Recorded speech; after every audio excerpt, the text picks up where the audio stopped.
কুষ্টিয়ার মিলপাড়া এলাকায় ১০০ বছরেরও বেশি সময় ধরে বসবাস করছে ২০টি নেপালি পরিবার। বাংলাকে আপন করে নিয়ে বংশ পরম্পরায় বাস করলেও ধরে রেখেছেন পূর্বপুরুষের সংস্কৃতি।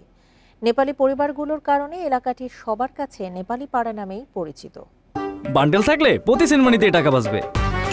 বিকাশ সেনমানি বান্ডেল কিনে জিতুন প্রতি লেনদেনে। কুষ্টিয়ার মিলপাড়া এলাকায় অবস্থিত ঐতিহ্যবাহী মোহিনী মিল।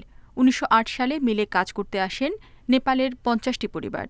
বিভিন্ন কারণে একসময় মিলটি বন্ধ হয়ে গেলেও বাংলাদেশেই থেকে যান ২০টি পরিবার, আর এই এলাকা পরিচিতি পায় নেপালি পাড়া নামে। কয়েক প্রজন্ম ধরে এদেশে বাস করা নেপালিরা বাংলাতেই কথা বলেন, তবে একই সাথে ধরে রেখেছেন নেপালি সংস্কৃতি।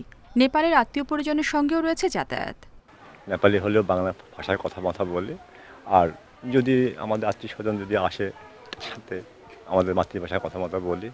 আমরা এখানে নেপালি কথা আছি, আজ বহুত দিন ধরে আমরা আছি। স্থানীয় হয়ে গেছে আমার এই দেশ ছাড়া আমার কোনো ভালো লাগে না।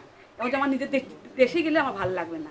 নেপালে ফিরে যাওয়া আছে, আত্মীয় স্বজন আছে ডাকে, কিন্তু এই পরিবেশে আমরা মানুষ হয়েছি, বুঝছেন, ওখানে যায় আর আমাদের অ্যাডজাস্ট করা খুব মুশকিল হবে। নেপালি সংস্কৃতির ধারক বাহক এই পরিবারগুলোর কারণে স্থানীয়দের কাছেও এলাকার ভিন্ন আকর্ষণ আছে। এ যেন কুষ্টিয়ার মাঝে একখণ্ড নেপাল।